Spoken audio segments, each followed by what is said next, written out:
With the news on Quinshon Judkins late Thursday, and then the subsequent news about the Cleveland Browns and a possible signing of undrafted free agent wide receiver Isaiah Bond, some Cleveland Browns fans feel like they might be going down a road they've been down before and hasn't always given the positive return that the team was hoping for.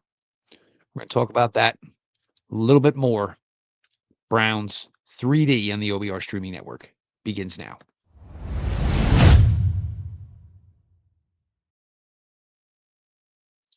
Welcome back, my friends, to the show that never ends, your daily delivery of all things Dog Pound Browns 3D on the OBR streaming network. I am your host, Jeff Lloyd. We appreciate each and every one of you who come out to the OBR every day for the videos at night starting at 6 o'clock with Browns 3D. And of course, everybody that comes to the OBR.com daily for your favorite written content on the Cleveland Browns from our fantastic group of writers. While you're at the OBR.com, please check into the VIP access. With the VIP access, you will have access to the insider boards. You will have access to Ask the Insiders. Your subscription will bundle with Paramount Plus. If you're a UFC fan, that is probably the appeal and maybe the allure for you to go ahead and get this done immediately. We appreciate you for the continued support for the OBR streaming network beginning every night at 6 o'clock. Make sure you're subscribed to the OBR on YouTube. And of course, make sure you subscribe to the OBR over on Twitch. First off, do want to thank everybody and, apologize, obviously, with the magnitude of the New Heights podcast on Wednesday night. It's certainly, kind of set some things a little bit of a flutter as far as some shows that might not be as high on the pecking order. But we are all straightened out here now at the OBR and good to go. As far as the rest of today, you will have Jacob Roche at 7 o'clock. He's going to be discussing, some quarterback rankings for this draft class coming up. College football is here sooner than you think, folks. And we should assemble, and it should be around 7 o'clock tomorrow evening. There will be, certainly a post-game type of show where you will get certainly our thoughts, our reactions from the Cleveland Browns Philadelphia Eagles game. I did have a show up yesterday. It never made it to YouTube. For those that followed along on other platforms, I greatly appreciate it, of course. Much of that show, of course, was, the news of the Quinshon Judkins charges to essentially be dropped and not to be further looked into anymore by the Miami police. They found certainly not enough corroborating evidence to go any further, and also found evidence that kind of disproved the injuries that the victim was claiming, that when the corresponding officer first put Judkins under arrest, that kind of did not show up within the timeline of how the victim was claiming things went down.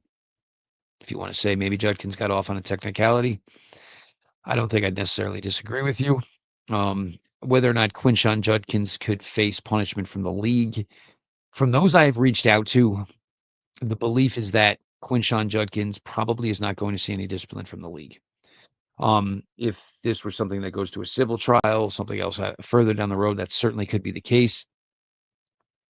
But from those I have reached out to, believe that, the way this worked out for Judkins, he would not fall under punishment from the league.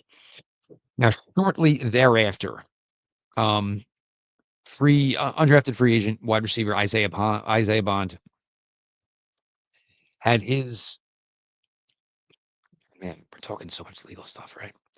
I guess the brightness on his legal standing became a lot brighter for Isaiah Bond, as his situation is, now looks to be in the rearview mirror. Bond, from those I've spoken to, still could face discipline from the league. When the news came out, I just basically put out a simple tweet saying, Browns did have him in for an official visit, which was true. and, got some reaction, our good buddy Quincy Carrier, "Yeah, I think we need to sit this one out." And not any sooner than Quincy Carrier hit send on that tweet came the tweet from Isaiah Bond himself on basically a letterhead from his agency, thanking for everyone for, who got him through and all everybody that supported him through his situation. And then subsequently closed with that he was going to sign with the Cleveland Browns. As of the time of this recording, there is no confirmation of Isaiah Bond being signed by the Cleveland Browns. Do I think it's probably going to happen? Absolutely. I think it's probably going to happen. I don't think Bond would have went to the point, and his agency would not have gotten to the point to put that out there without believing that there was some legitimate belief that this is something that, is going to happen between both parties. Bond himself is interesting. You want to go by where he was ranked last year. Dane Brugler, I don't think, one of the best in the draft game, had him as a top 10 wide receiver in last year's draft class, had him as a top 100 prospect. Runs in the 4.3s. Grew up, I don't know if anybody watched, there was some national high school football last night. One of those schools was Buford High School in Georgia. Isaiah Bond is an alumni of Buford High School in Georgia, so it's more, and the whole reason they were on ESPN last night is they were opening up their new $62 million high school football stadium. Just think about that for a minute. Isaiah Bond was a heavy recruit coming out of high school. It came down to Florida, Georgia, and Alabama. Ultimately, Isaiah Bond chose Alabama. Played sparingly as a freshman. Played a little bit more as a sophomore with our old friend. I'm sorry, played for our old friend. I played for our friend, Tommy Reese. Played for our draft crush. Played with our draft crush, Jalen Milroe. After a pretty good season in Alabama, Isaiah Bond basically wanted to go back to the renegotiating table with Alabama. And didn't seem like Alabama was so much interested to play ball. This is also one of the things that a lot of people attribute to, maybe what was the beginning of the end for Nick Saban in college football. So what do most players now when they want more NIL money in college football do? You turn your eyes to the great state of Texas. And Isaiah Bond transferred to the University of Texas. The belief was he was going to certainly, take a big step there at Texas. A lot of mouths to feed at Texas. And Quinn Ewers is certainly was something last year for Texas. But the belief would have been going into last year at Texas, right? You had Matthew Golden coming in from the University of Houston. You had Isaiah Bond coming in from Alabama. The belief probably would have been that the kid coming in from Alabama was going to be the one that was just going to tear it up and go on and find a way to become a first-round pick. Didn't necessarily work that way. It was certainly Matthew Golden who became the consistent week in, week out wide receiver. Isaiah Bond left school early, declared for the draft, then obviously went through some, legal issues, never got drafted. And, certainly that played out and finished out yesterday. And, for all intents and purposes, it believes like he's going to be a member of the Cleveland Browns. Bond, the player, at Alabama and at Texas. I think there's things where you can kind of get excited about Isaiah Bond. I think there's a lot of you that want to go that Anthony Schwartz type of route. Well, Anthony Schwartz was an Olympic speed guy. Isaiah Bond is fast. He's not nearly as fast as Anthony Schwartz. But Isaiah Bond runs in the more mid 4.3s. Some of the issues with his play, Isaiah Bond is a guy that kind of leaves his feet a lot. And for someone whose game is so predicated on speed, leaving your feet obviously takes away from your speed. It's an absolute no-no. You know what I'm saying? The way I was coached is, if you got to jump and go get it. But if you're jumping just for the sake, because you just can't focus on the ball well enough, and that's usually what happens, Not a lot of guys like the ball right at their eyes. So the reason you jump is because you can kind of get it like this. But the thing is, you lose all your momentum. Um, and for Bond, where basically, what you're hoping and what you think a strong suit should be is basically hitting him at full stride. So basically, it's just go. You know what I'm saying? Basically elongated handoff type of throws, if you understand what I'm saying. And, there's certainly something Isaiah Bond is going to have to work on wherever he ends up in the league now with this opportunity. Again, we don't have any officials, so, we'll speak and try to keep that in mind. Do I like the move? I like the move from the talent aspect of Isaiah Bond. I also understand Isaiah Bond has a lot of work to do as far as a wide receiver. I'm not going to go all Pete Smith on you here and say that I think Isaiah Bond is a practice squad player. His personal situation off the field could maybe lead to a practice squad type of thing. You certainly have to have a tad bit of reservation about his actions off the field. For you fans that are, really getting the feel that, this team is just maybe running more of a halfway house than they are running a pro football team. I don't know that I can necessarily argue with you. It does seem the Browns take an exorbitant amount of turns on guys with red flags. There are some differences though. Mike Hall, he was already under team control when his situation happened. Quinshon Judkins wasn't yet under contract, but kind of was under team control when that situation happened. This Isaiah Bond move is kind of similar to the Malik McDowell move from a few years ago. And during the season, it looked good. Malik McDowell was playing, he was contributing. A lot of people think that, the season ending was the worst thing in the world that happened to Malik McDowell because then he kind of just got away from the team, got away from the day to day that was kind of keeping him in line. And unfortunately, we all know how that kind of ended for Malik McDowell. Like, I can't sit here and say that, these moves these moves just don't always feel like they're worth it. There are certainly teams who have players or have more players with legal issues off the field. One of them is Kansas City Chiefs, and have certainly won their fair share of titles. I don't live in the world of naivete where, I expect you're going to have, 53 players on your roster who gather on Friday and Saturday nights for Bible study. You know, I'm not dumb enough to believe that, even though, that would be the perfect world. You know, this Browns roster has some players with some flaws, unfortunately. Some guys who like to, speed up a little bit, drive a little fast. Some guys who, issues with women, which is not ideal. And again, this is something I think that everybody's got to kind of come to the feeling that they're most comfortable with. I mean, there were people, and there was a guy involved with the OBR, great friend of mine. Talked to him probably every couple of days, Stephen Thomas, who, when the Deshaun Watson news became official, he just couldn't do it. Just couldn't do it. Didn't have it in his heart to talk about a player with that type of baggage, with that type of disrespect for the opposite sex. I think a lot of people feel we're headed right back down that road again.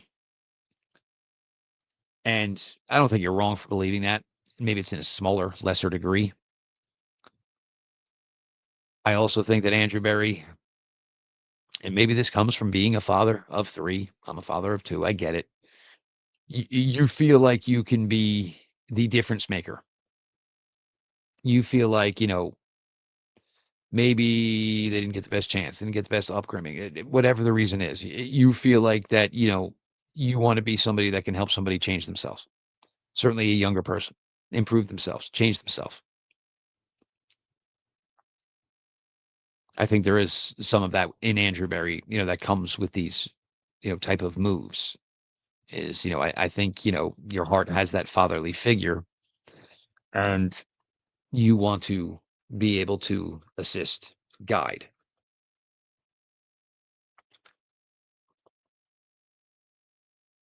I don't know if it was, cat out of the bag early from Bond and maybe his agency, and maybe they were just so excited that the situation was past them legally that they maybe jumped the gun on speaking or reporting about a possible deal with the Cleveland Browns. But still, certainly something to monitor, of course. The Browns released a video today, and I guess they're doing this basically as their own form of hard knocks, quarterback hard knocks, perhaps, I guess I would say. Man under center, which is trying kind of following the Cleveland Browns. Uh, Saying quarterback competition doesn't even sound right, I guess, right? But I guess I'm sure that was the thought process in putting this all together, and then obviously, filming everything. What I think I can see and things I think I have determined just from, the one video that was out today is I think Coach Kevin Stefanski falls in love for like the coach's kid type. That's his type.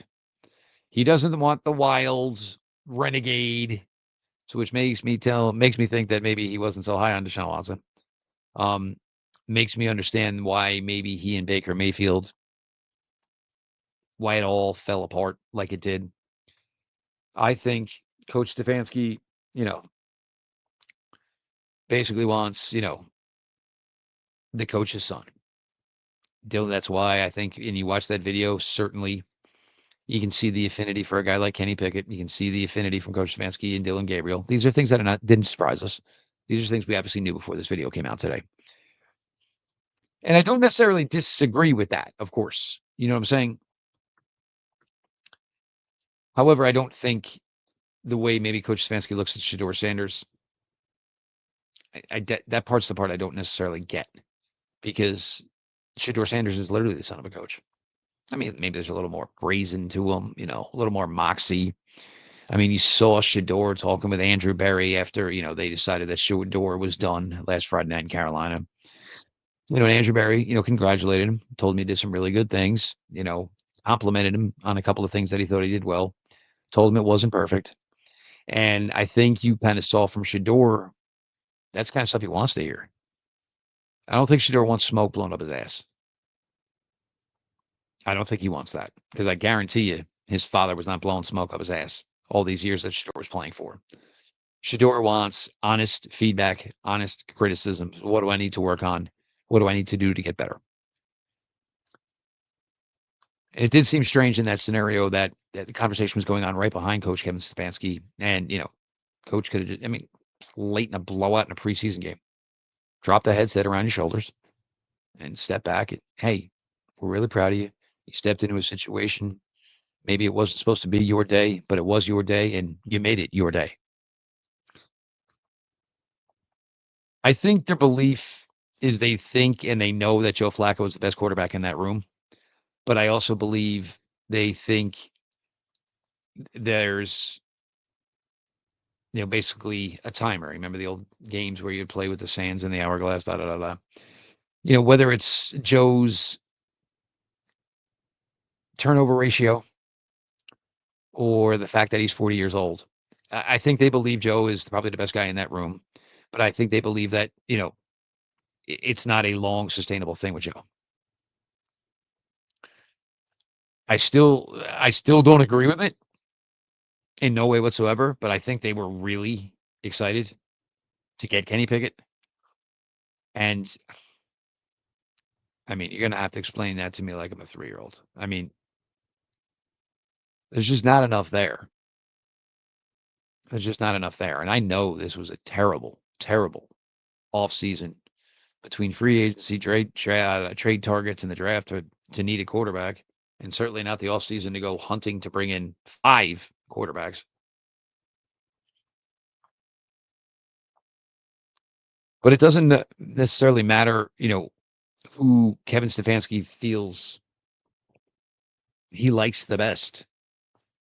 If you're not playing, you're not performing in practice, in preseason games, and you don't look like the best quarterback, who the heck cares?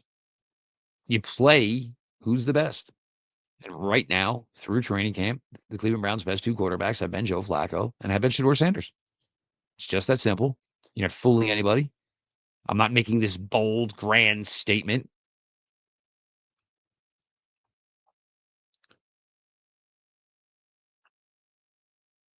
Now, Nathan Zagara spoke this morning, and I believe he was with Kenny Carmen in Lima. And Nate basically dropped that he thinks Dillon Gabriel is a true game time decision tomorrow. Now, my first thing is if he is a true game time decision tomorrow, then there's no way in hell that Dillon Gabriel should be playing. Nobody should be a game time decision in a preseason game in August. I'm sorry. It makes zero sense. Now, how does the determination and who's making the determination? Is the coaching staff, training staff, front office collaborating and collectively making the decision on whether or not the way they see Dillon Gabriel warm up as to whether or not he is going to get the start? Or is this going to be Dillon Gabriel saying, I'm good, and that's good enough for everybody? Because Dillon Gabriel is going to tell you he's good. This could really be, the shot for Dillon Gabriel. Because you could get to next weekend and the final preseason game, and Pickett could be healthy enough to take some reps. Shedeur could be back to take some reps. And then Gabriel into that equation as well. The other thing is I hope Dillon Gabriel can go tomorrow, because I don't think any of us really have any interest in watching a preseason game with Snoop Huntley. No disrespect to the former Pro Bowler, but we all believe and we all know that Snoop Huntley is zero part of the equation for this team. So even if he goes out there and plays well, we're not going to talk about Snoop Huntley. We're going to talk about the guys who played well with Snoop Huntley. So please, Dillon Gabriel, please play tomorrow.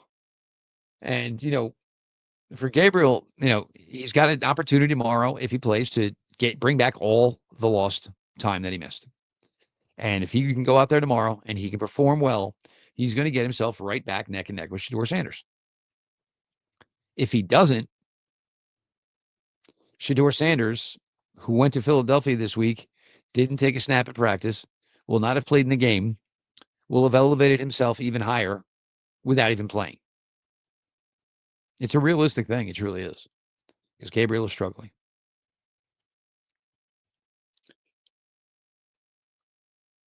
Who's in, who's out? My guess is we're probably not going to find out till somewhere tomorrow. And I'm pretty sure the Browns dropped it very similar to the way you would do it during a regular season game. So that means if tomorrow's a 1:00 start, normally you put out, for, an in-season game, regular season game, it's inactives are in 90 minutes before kickoff. That's pretty much the timeline the Browns dropped who was in, who was out last week. Defensively, I think there's a possibility you might even see less guys than you saw in week one. And I think that is due to the fact that they just practiced so well and performed so well against the Eagles that, basically I think they think they're in a good spot. Now, what does that mean for the likes of Mason Graham? What does that mean for the likes of Carson Schlesinger? Don't know yet. Don't know. Offensively, I don't think you're going to see the starting offensive line. I believe, again, you probably won't see Jerome Ford, Jerry Jeudy, Cedric Tillman, David Njoku. I think Gabriel is going to have, again, if he starts, he's going to have the same crew that Shedeur Sanders had last Friday night in Carolina.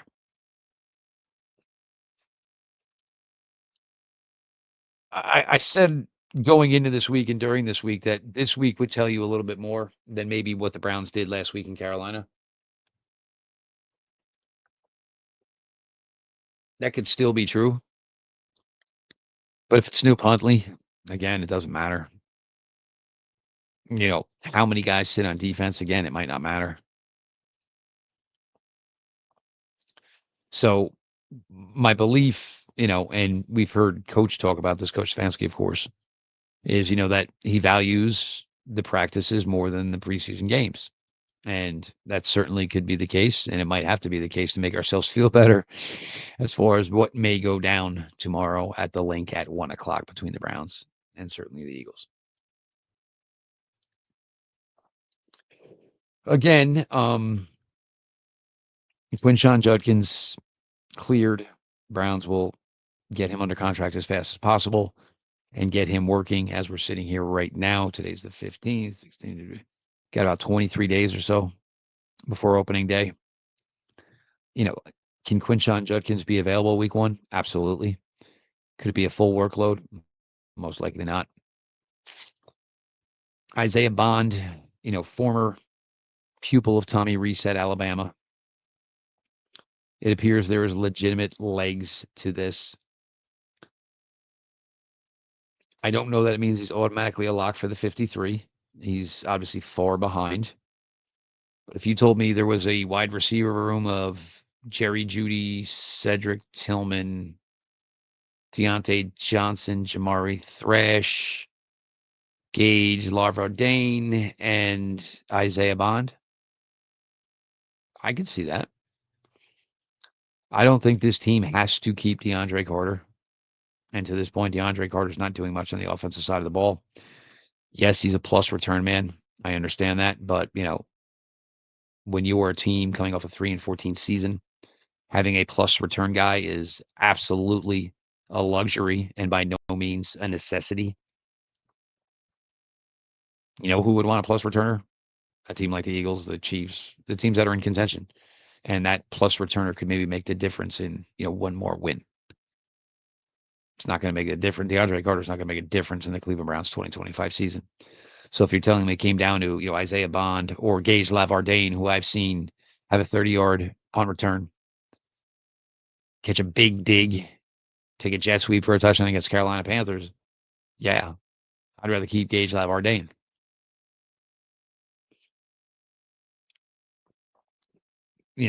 Again, I think a lot of you were just absolutely aggravated and agitated and sick of this. You know what I'm saying?